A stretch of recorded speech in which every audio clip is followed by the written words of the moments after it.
Hey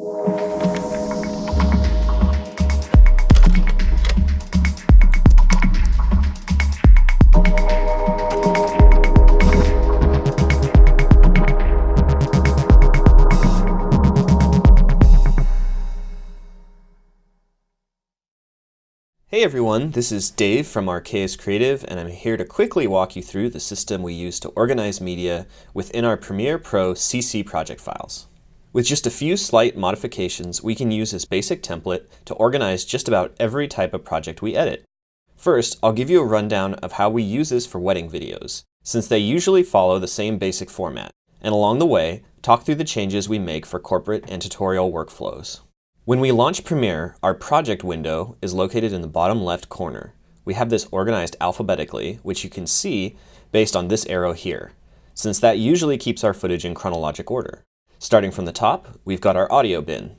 This includes 3 sub-bins for sound effects, music, and what we call source audio, which is high-quality audio that's recorded separately from the footage and is usually synced with 1 or more cameras.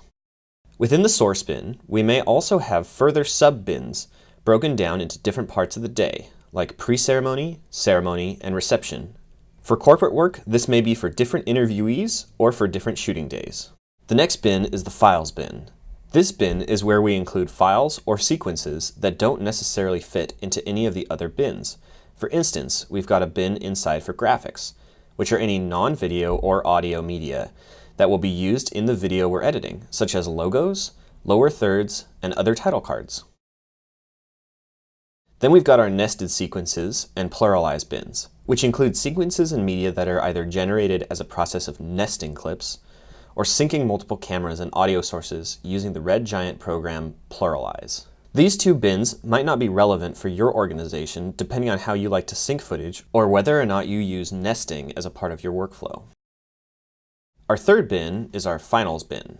Because we've divided the post-production process between a team, it's important that we all know which sequence to use when it comes to our turn on the project. For example, once I've worked with a client to complete the creative editing phase, I move my client-approved sequence into this bin so that our colorist and audio engineer know that they're working from the right version of a film.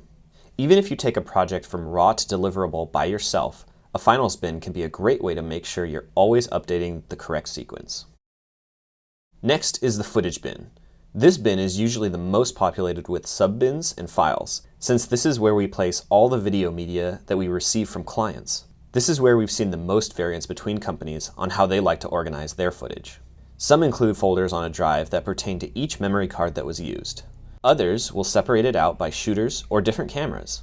And the third most common variation is actually having it separated by content. The first option is usually the best for our workflow because we view every clip and organize accordingly, so having footage files reorganized by shooter or content may only add more room for error. Lastly, we've got our sequences bin. This is the most often accessed bin as we work through an edit. It contains all the sequences of our cold footage and drafts. For a wedding video, we typically have these sub-bins. Unsynced, for multicam sequences we'll be sending to Pluralize. Drafts, where we work through revisions both in-house and with clients. Pre-ceremony, for the events that happen before a wedding ceremony. Ceremony, which not only has the synced wedding ceremony, but some of the other events that happen close to it. Lastly, we've got the reception sub-bin, which has all the sequences related to the wedding reception. You'll notice that despite having our project window arranged alphabetically, that the unsynced and drafts sub-bins are at the top of the sequences bin.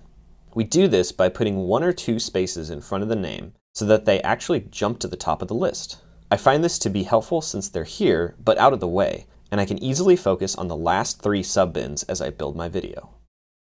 Because corporate work can be so varied, there are a ton of different ways this bin may be organized to suit the needs of the project at hand. Some promo videos may include bins that separate interview sequences from B-roll, and further define the B-roll sequences between different days or locations.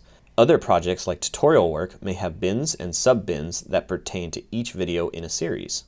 That's about it for our project file breakdown and how we've found it most helpful to organize media. Hopefully you can find ways to implement bits and pieces of this depending on how it's most relevant to your current workflow. A clean and organized project file means a more efficient editing process, which leads to faster turnaround and ultimately happy clients. Thanks for watching.